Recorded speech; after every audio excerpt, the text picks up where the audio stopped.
the Dr. Emoto experiment. Exactly. I love how we like exposed to similar content. It's nice to. Wait, what? I love that we. You like how I we love expose what content? we are being exposed to similar content. Oh Like yeah, and we're also same adding brain. really good things to the algorithm and the AI Oh yeah. Oh yeah. because it's getting love and information and truth and healing and strength and Yeah. service. Like we're just two human beings that have been through a hellish situation that 8% of Americans are going through and 5% of Israelis are currently going through. And we want to be a voice of strength and love at the end of the tunnel and tell people, hey, we're here waiting for you. You can make it. We did. I was the most lost cause. I mean, my eating disorder started so young because I started dancing professionally at 11. Like, So it started for I you was at like 11. dancing since I was like 2. What? It started for you at like age 11. You would say. Well, I would say younger, the mental stuff, because my mother had an eating disorder. So it was always like It was watching always in the her. picture. It was always in the background. Yeah, she was always having a large glass of wine and a small bowl. Like she would have 2 carrots. Like she would always comment on food, like um, skinny people stay away from cheese. Skinny people eat cauliflower. I have all these weird things in my head about food that I had to like unlearn. Yeah. Brown rice is better than white, which is not true. Yeah. But that, and then also, with dancing and gymnastics, like we had to be thin. Yeah. And then my mom worked at Neiman Marcus. She was director of public relations for Bloomingdale's and then Neiman Marcus. She had us modeling like on the runways at age 5. So there was like that pressure,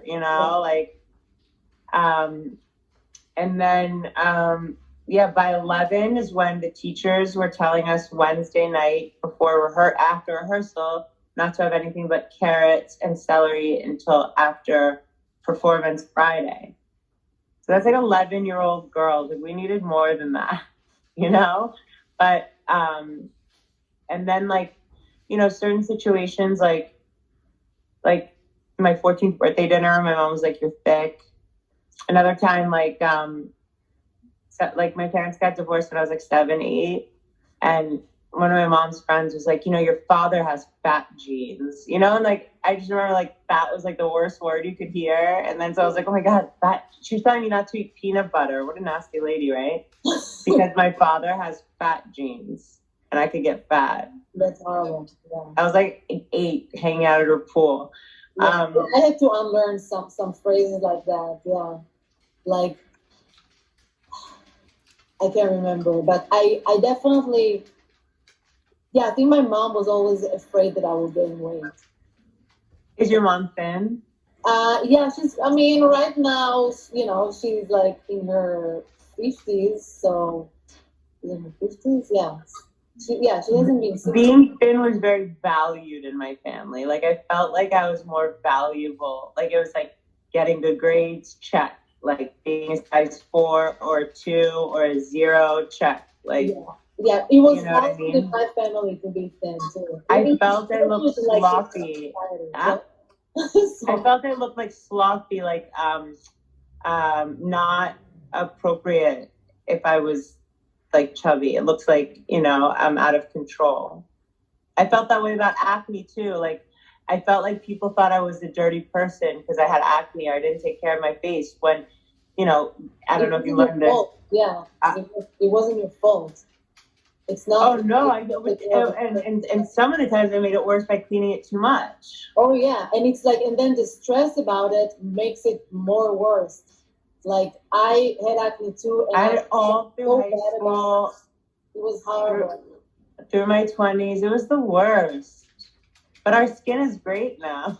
I know colonics helped my skin too. Colonics helped my skin for sure. It was crazy. Because you think about this stuff sitting in your colon, and that's another reason why, like, it takes like 24 hours even to digest food. Like, and especially like a lot of the vegetables and stuff we eat take longer to digest. Yeah. I don't want to be a inspiration person, but there's one food that has negative calories: celery. Yeah. It takes more energy, calories to burn it than I know. I had a face that I only ate celery because of that reason. Like, oh my God. my first year in New York, I would like, that's what I would tell. I took like a huge celery with me, and I would like tell everyone, yeah, like, you know, if I eat celery, it takes more calories to burn it than like the calorie it has. And I was just like, and after eating celery for like a day, like I would just crave carbs like crazy. And then I I would just like, remember. and then Sorry. and then I would go to this corner store in New York, a deli, and I would order these like nasty cakes, and I would eat them and throw them out. I've been there. That was like a normal day for me. Like it was so unbalanced. Like I like looking back, it's crazy. And like And the feeling afterward, like I remember, I don't know if you ever got a little high from it. From throwing up. I don't think I got high. It was horrible, actually. I hated doing that. No, it's horrible when you're doing it, but afterwards, there's like a little bit of a high. Yeah, like afterwards, it's like a relief. It's like, oh, it's like I'm clean, you know. No, it's not like worth it. It's just because going like this makes your brain all this. Like, it's like if you stand up too fast. It's like that kind of high almost. It's a stupid high. Yeah, it's like for me, it was like I guess you can call it a high. Like I experienced like a big relief. I remember sometimes there was a period of time in university where like, and this was like chunks of time. Like it was in university and then in high school where I ordered food knowing I was going to throw it up. And I would order like pizza or like, you know, ice creams or whatever. And I remember throwing up and then just like eating right away after sometimes and then throwing up. Like I remember I've thrown up to like 5 times a day. Wow.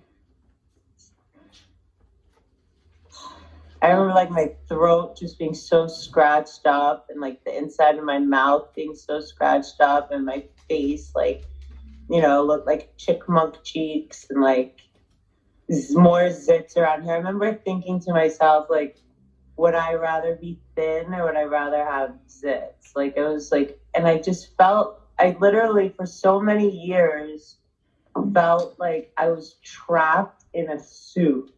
You know what I mean? It felt like a prison. Yeah, your body is a prison. Exactly. And then I would reminisce about the times I was skinny. It was like, it was insanity and it took up so much of my mind space. I told you there's so many classes at university. I just couldn't find an outfit that I felt comfortable in. And I would get so frustrated with myself. And then the class would be starting. Okay, I'll be a little late. Sometimes I would go late. But if I go late, I would just be so like in my head about how I looked and stuff. Like it was I didn't go to so many things. Maybe some are good, but the one that popped in my head was Kate Hudson's like Halloween birthday party that I was invited to. And I remember I felt fat.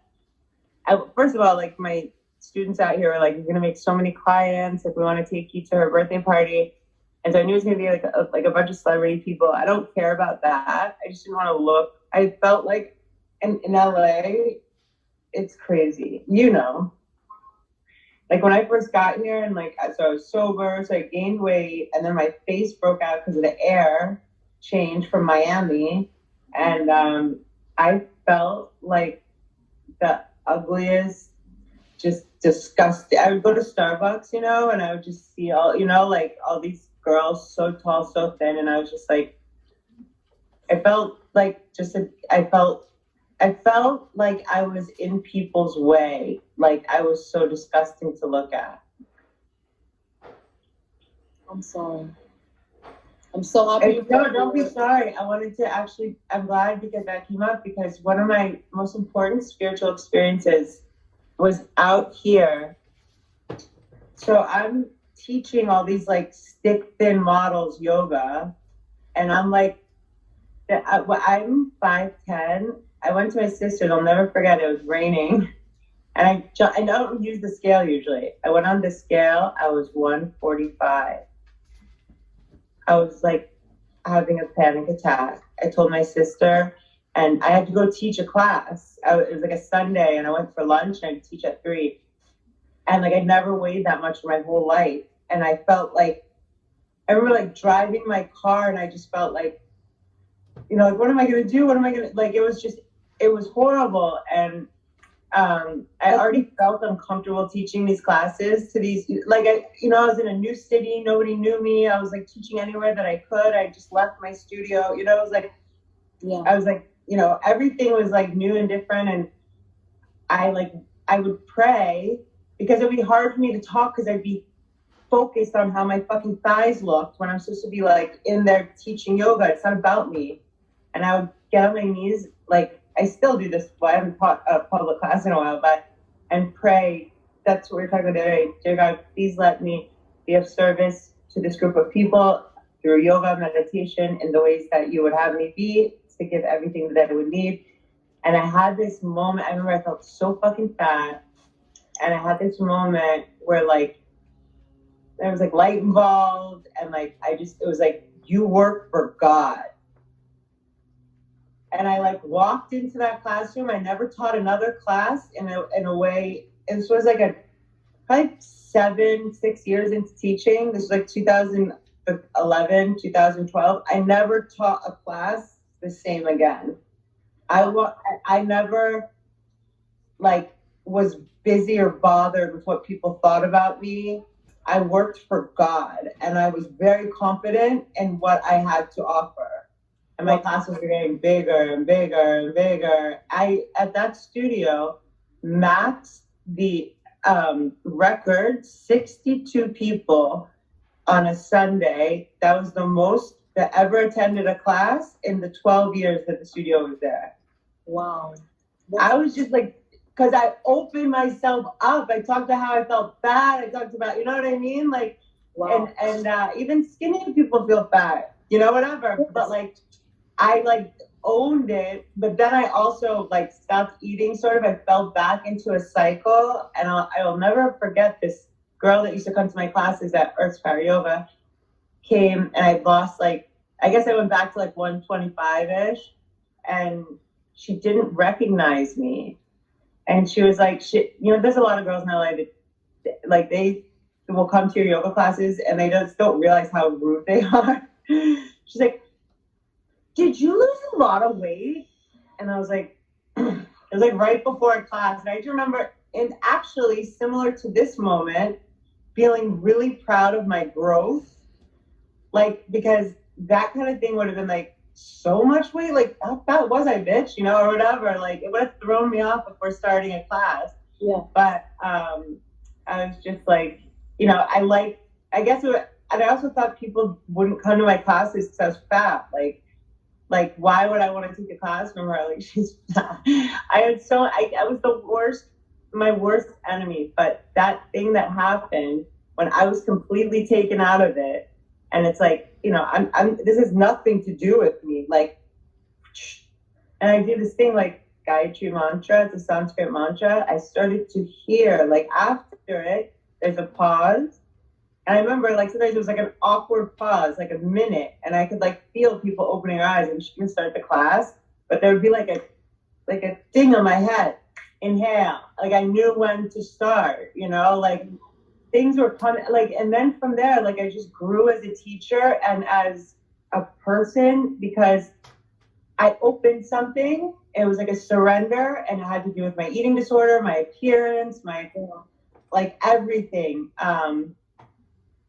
And I think it was because my heart really only wanted to teach yoga. This eating disorder thing was in the fucking way, I wasn't trying to like, and I know that you can relate. I never wanted to like look well, in the beginning, actually not even really. Like, most of my experience, and this is really sad to say, is like looking acceptable. You know what I mean? Yeah. But yeah, that was like a very cool experience. And I was able to share that with so many people that were in my teacher training. Because there's this nervousness when they get up to do like their practical exam, which is like before they graduate, they teach a sequence, like a full class to the whole group. And they'll, it's like the group they've been with, you know, but there's still stage fright, like an element of nervousness. Yeah. And I always have this ability, you know, and that I can tell they're like, they know it because I've seen them practice, but when they get up to do it, they, you know, and the whole point for me in that is to be of service to them that they knock out their first class. You know, I trick them, they don't know that until after, but so that nervousness from that first class is banged out. When they graduate, they've already taught their first class. But I say, like, okay, stop. Okay, forget about Marnie or Amy or Juan or whoever you are, because you're teaching from you. You're thinking about things I've said, and you're trying, and they'll always, I mean, this is a natural thing, but they'll always show up as me, you know, like sort of as in their practicals. And I'm like, listen to your breath. How are you going to teach these people when you're not even in your body? Yeah. You know, and that's an important thing. Like, and I think that's not just for yoga, it's for anything. For sure. Yeah, let's take a breath. Just I feel like I need to like inhale.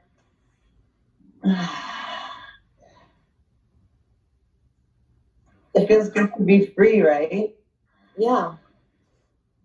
Yeah, that's amazing. So like you had some sort of like enlightenment, like you heard like someone say like you work for God.